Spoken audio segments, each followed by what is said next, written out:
जय हिंद, वंदे मातरम।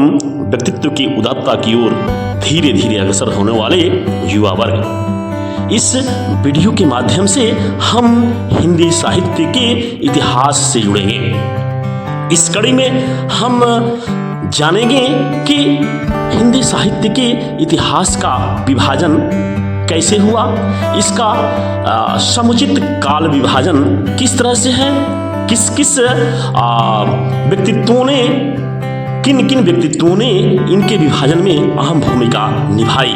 तो आइए अविलंब हम जुड़ते हैं साहित्य का इतिहास से संबंधित महत्वपूर्ण तथ्यों की कड़ी से। जहां तक साहित्य का इतिहास का तात्पर्य है, तो इस संदर्भ में तथ्य है कि प्रत्येक देश का साहित्य वहां की जनता की चित्तवृत्तियों का संचित प्रतिबिंब होता है।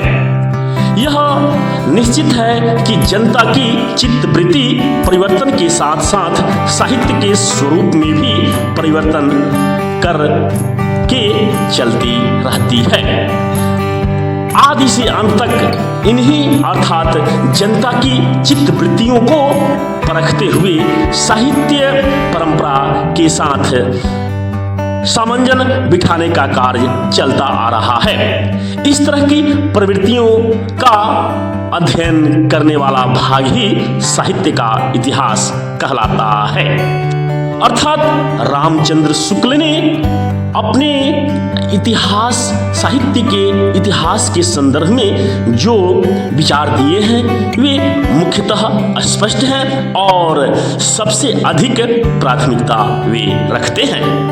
तात्पर्य यह है कि रामचंद्र शुक्ल ने लिखा है कि जब तक प्रत्येक देश का साहित्य वहां की जनता की चित्तवृत्तियों का संचित प्रतिबिंब होता है, तब तक यह निश्चित है कि जनता की चित्तवृत्ति परिवर्तन के साथ साथ साहित्य के स्वरूप में भी परिवर्तन होता चलता है। आदि से अंत तक इन्हीं अर्थात जनता की चित्तवृत्तियों को परखते हुए साहित्य परंपरा के साथ उनका सामंजस्य दिखाना ही साहित्य का इतिहास है। इस प्रकार रामचंद्र शुक्ल जी ने इसे परिभाषित किया है। परिभाषा एक बार पुनः हम जान सकते हैं, श्रवण कर सकते हैं कि जब तक प्रत्येक देश का साहित्य वहां की जनता की चित्तवृत्तियों का संचित प्रतिबिंब होता है, तब तक यह निश्चित है कि जनता की चित्तवृत्ति परिवर्तन के साथ साथ साहित्य के स्वरूप में भी परिवर्तन होता है। आदि से अंत तक प्रत्येक जनता की चित्तवृत्तियों को परखते हुए साहित्य परंपरा के साथ उनका सामंजस्य दिखाना ही साहित्य का इतिहास कहलाता है। साहित्य के इतिहास की परंपरा बहुत ही प्राचीन है। सर्वप्रथम सुव्यवस्थित हिंदी साहित्य का इतिहास रामचंद्र शुक्ल ने ही लिखा।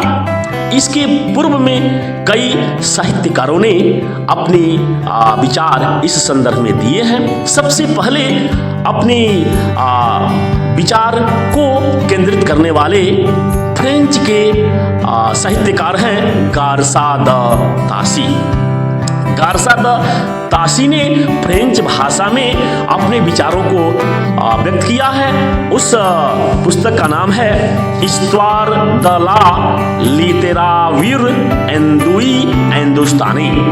अर्थात गारसा द तासी की प्रमुख सबसे पहली रचना फ्रेंच भाषा में है कि हिस्toire de la littérature हिंदुस्तानी। पुनः एक बार श्रवण करें कि गारसा द तासी की रचना है हिस्toire de la littérature हिंदुस्तानी। दूसरा प्रयास शिव सिंह सेंगर की है, जिसने लिखा शिव सिंह सरोज। और अंग्रेजी में लिखने वाले जॉर्ज ग्रियर्सन हैं, जिन्होंने लिखा the modern vernacular literature of northern Hindustan जो कि अंग्रेजी भाषा में है। अर्थात जॉर्ज ग्रियर्सन की रचना है the modern vernacular literature of northern Hindustan. Mishra Bandhu Vinod करके लिखा। इसी तरह से रामचंद्र शुक्ल के बाद जो साहित्य के इतिहास से संबंधित ग्रंथ हुए, उनमें हिंदी भाषा और साहित्य नामक किताब की रचना श्याम सुंदर दास ने की। इसी प्रकार सूर्यकांत शास्त्री ने लिखा हिंदी साहित्य का विवेचनात्मक इतिहास, अर्थात हिंदी साहित्य का विवेचनात्मक इतिहास सूर्यकांत शास्त्री ने लिखा। हिंदी भाषा और उसके साहित्य का इतिहास, इस पुस्तक को लिखने वाले हैं अयोध्या सिंह उपाध्याय हरिऔध, अर्थात अयोध्या सिंह उपाध्याय हरिऔध ने लिखा हिंदी भाषा और उसके साहित्य का इतिहास। रामाशंकर शुक्ल, जिनकी उपाधि रसाल है, अर्थात रामाशंकर शुक्ल रसाल ने लिखा हिंदी साहित्य का इतिहास। इसी प्रकार नागेंद्र की रचना है हिंदी साहित्य का अद्यतन इतिहास और बच्चन सिंह ने लिखा है हिंदी साहित्य का नवीन इतिहास। इस प्रकार वर्तमान में भी हिंदी साहित्य का समग्र रूप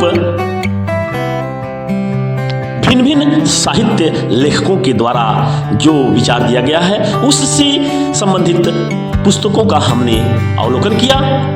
तात्पर्य है कि वर्तमान में भी हिंदी साहित्य का इतिहास समग्र रूपेण अथवा विभिन्न विधाओं के इतिहास के रूप में साहित्य इतिहास लेखन की परंपरा जारी भी है, अर्थात इस समय भी चल रही है। हिंदी साहित्य का जो पहला इतिहास है वह बहुत ही ध्यातव्य है, जो कि फ्रेंच भाषा में गारसा द तासी ने लिखा, जिसका नाम इस्तवार द ला लिटेराव्यूर इंदुई हिंदुस्तानी है।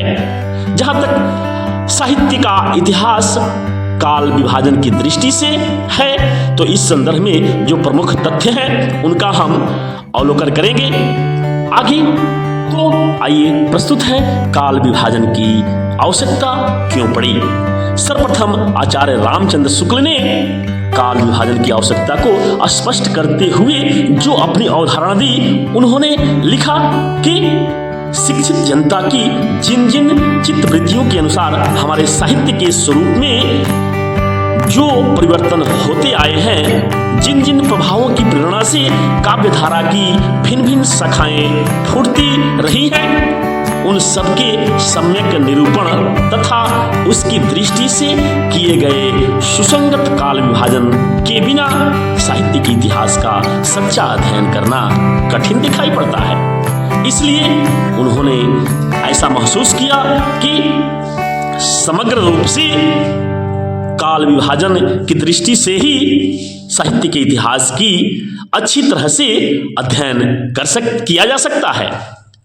काल विभाजन के आधार पर विविध प्रकार के मतांतर हैं, जिनमें प्रमुख रूप से जो आधार है वे ऐतिहासिक आधार पर हैं, शासक और उसका शासन काल के आधार पर है, जननायक तथा साहित्य युग निर्माता के आधार पर भी है, और सामाजिक सांस्कृतिक तथा राष्ट्रीय आंदोलन के रूप में है, और साहित्यिक प्रवृत्ति के अनुसार भी है। काल विभाजन का जो रूप सामने आता है वह कुछ हमारे श्रेष्ठ विचारकों के साहित्यकारों के द्वारा आता है, जो कि हम इस प्रकार कुछ अवलोकन कर सकते हैं। सबसे अधिक चरण में जो विभाजन किए हैं वे जॉर्ज ग्रियर्सन ने किया है। उनका जो काल विभाजन है वह पहला है चारण काल, जो कि 700 ईस्वी से 1300 ईस्वी तक है। दूसरा है 15वीं शताब्दी का धार्मिक पुनर्जागरण। तीसरा है जायसी की प्रेम कविता। चौथा भाग है ब्रज का कृष्ण संप्रदाय, जो कि 15 से लेकर के 1600 ईस्वी तक का है। पांचवा है मुगल दरबार के साहित्य। छठा है तुलसीदास। सातवां है रीति काव्य, जो कि 15 से लेकर के 1692 ईस्वी तक है। और छठा टीकाव्य, और उसके बाद से तुलसीदास के अन्य प्रवर्ती जो कवि हैं उसको इन्होंने बांटा है 1600 से लेकर के 1700 ईस्वी तक। फिर 9वां है 18वीं शताब्दी का साहित्य। फिर 10वां कंपनी के शासन में हिंदुस्तानी साहित्य, और 11 है महारानी विक्टोरिया के शासन में हिंदुस्तान के साहित्य। इस प्रकार ग्रेजुएशन का जो आधार है वह 11 आधार बना करके उन्होंने साहित्य का विभाजन किया है। मिश्र बंधुओं का जो विभाजन है वह मुख्य रूप से 5 भाग है। पहला भाग आदि प्रकरण, जो कि पूर्व प्रारंभिक काल से उत्तर प्रारंभिक काल तक का है। पूर्व प्रारंभिक काल का 700 से लेकर के 1343 ईस्वी विक्रम संवत तक है, और उत्तर आरंभिक काल का 1344 ईस्वी से 1444 ईस्वी विक्रम संवत तक है। माध्यमिक काल, पूर्व माध्यमिक काल। माध्यमिक काल को इन्होंने 2 भागों में बांटा है, पूर्व माध्यमिक काल और प्रौढ़ माध्यमिक काल। पूर्व माध्यमिक काल को ये 1445 विक्रम संवत से 1560 विक्रम संवत तक मानते हैं, अर्थात पूर्व माध्यमिक काल को 1445 से 1560 विक्रम संवत तक मानते हैं, और प्रौढ़ माध्यमिक काल को 1561 से 1680 विक्रम संवत तक मानते हैं।